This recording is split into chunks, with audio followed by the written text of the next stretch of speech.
दोस्तों नमस्कार। दोस्तों मैं गुरदीप सिंह सेंगर एडवोकेट और मेरे चैनल पर आप लोगों का स्वागत है। दोस्तों आज का विषय है कि किसी अनुसूचित जाति या अनुसूचित जनजाति के व्यक्ति द्वारा अगर उसके किसी बड़े खेत में माने एससी एसटी वर्ग के किसी व्यक्ति के बहुत बड़े एक खेत में आपने कोई प्लाट का बैनामा करा लिया है और आप एससी एसटी समुदाय से इतर किसी और समुदाय के व्यक्ति हैं। जैसे मान लेते हैं कि कोई शेड्यूल्ड कास्ट या शेड्यूल्ड ट्राइब समुदाय का कोई व्यक्ति है जिसका खेत है, कोई पट्टा हुआ है या पैतृक खेत है।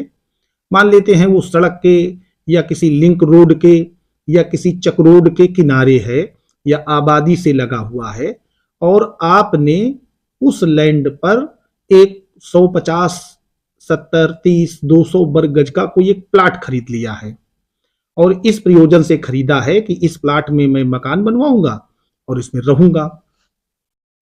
और शेड्यूल्ड कास्ट या शेड्यूल्ड ट्राइब से संबंधित व्यक्ति द्वारा उसकी परमिशन नहीं ली गई है, माने जिलाधिकारी से परमिशन लिए बिना वो बैनामा आपको कर दिया गया है, लेकिन बैनामा वो आवासीय है और आप उत्तर प्रदेश के निवासी हैं।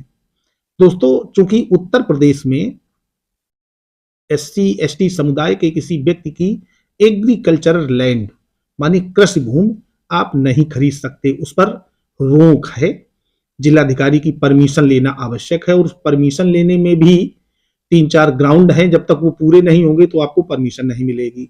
लेकिन अगर आपने कोई एक प्लाट ले लिया है और उस प्लाट पर आप पोजीशन में हैं, कब्जा आपने ले लिया है, तो उस कब्जे को लेने के बाद समय भी काफी निकल गया है, 10-15 साल, 20 साल, हो सकता है 30 साल का टाइम हो गया हो।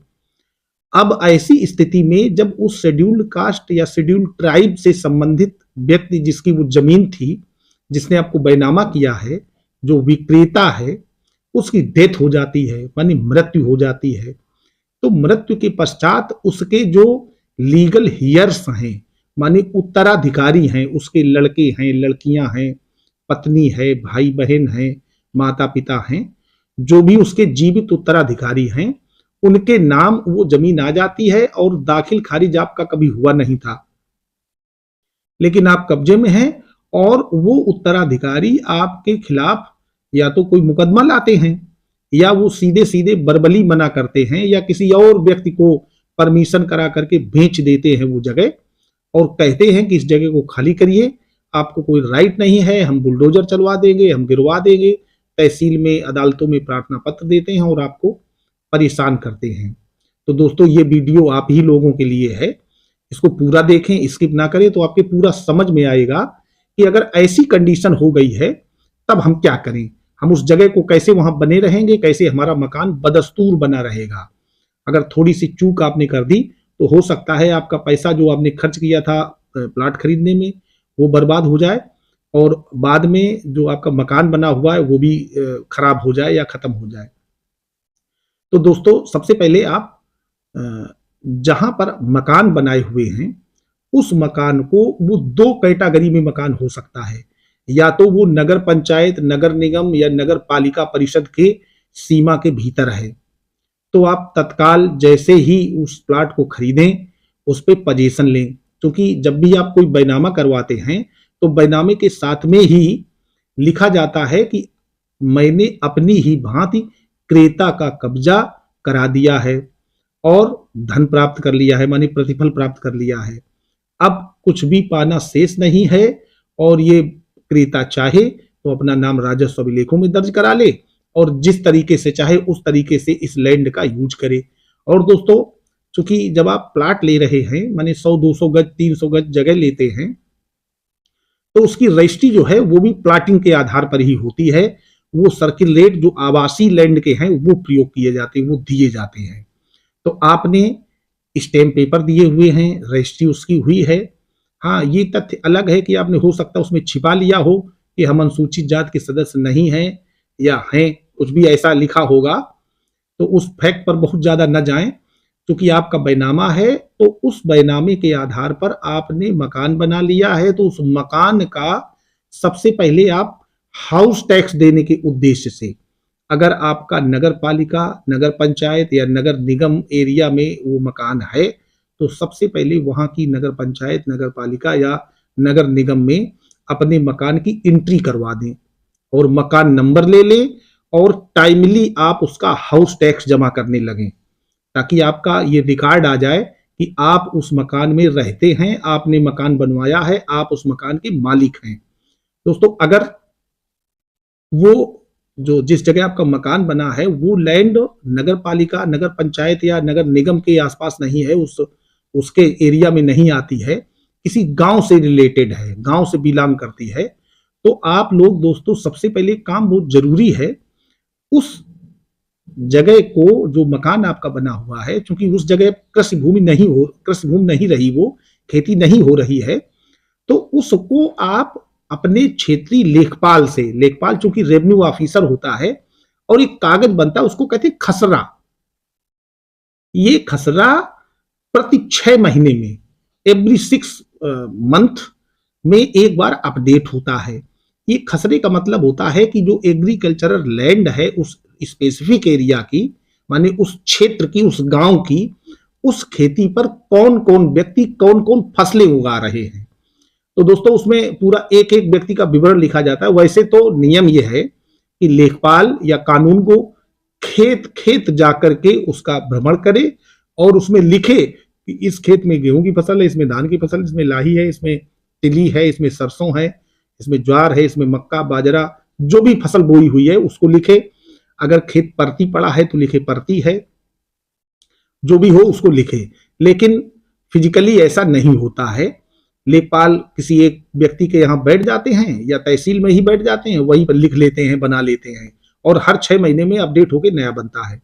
तो दोस्तों उस खसरे में आप अपने एरिया भर का, खसरे में कई कॉलम होते हैं, शुरू में खाता नंबर लिखा जाता है, फिर गाटा नंबर लिखा जाता है, फिर एरिया लिखा जाता है, फिर नाम काश्तकार का लिखा जाता है, नाम, पिता का नाम और एड्रेस, फिर ये लिखा जाता है कि रबी में और खरीफ में कौन कौन सी फसल होती है।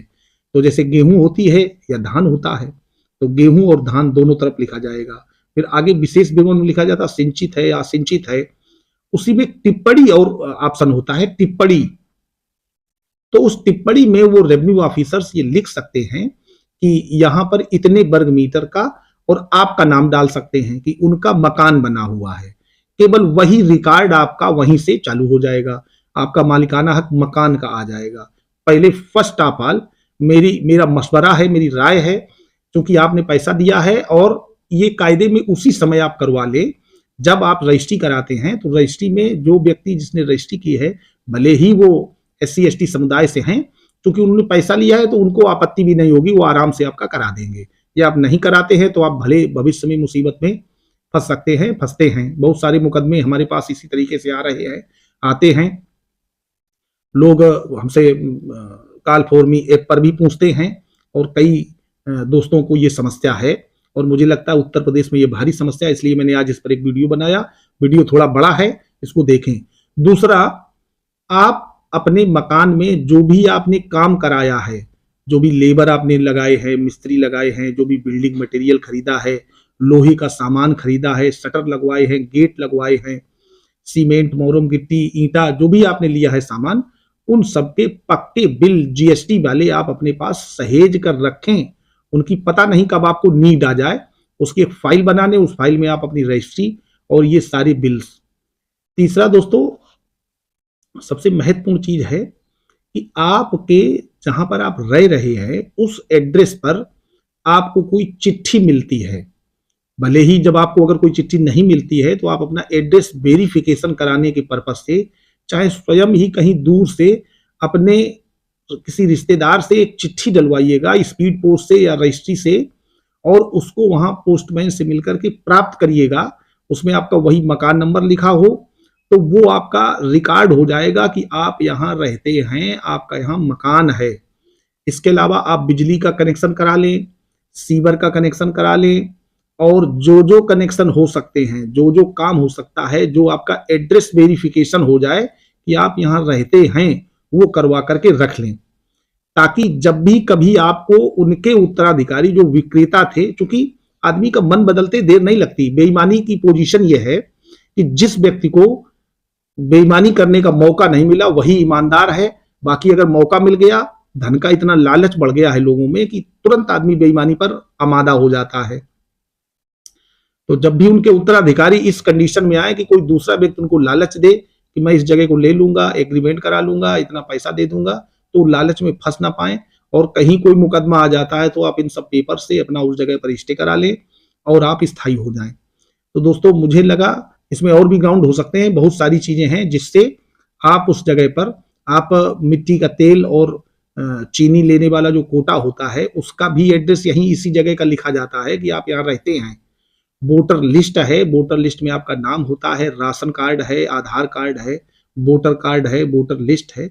ये सारी चीजें आप कलेक्ट करके रखते रहें ताकि इन फ्यूचर कभी कोई प्रॉब्लम हो तो आप कोर्ट में ये सब दिखा सके। पहली बात तो मेरी राय सबसे पहले यही है कि आप ऐसी जमीनें न खरीदें जिनमें भविष्य में मुकदमेबाजी में पड़ने की संभावना हो, और अगर आप ले भी लेते हैं तो ये प्रिकॉशंस अपनाएं। प्रिकॉशंस माने सावधानियां।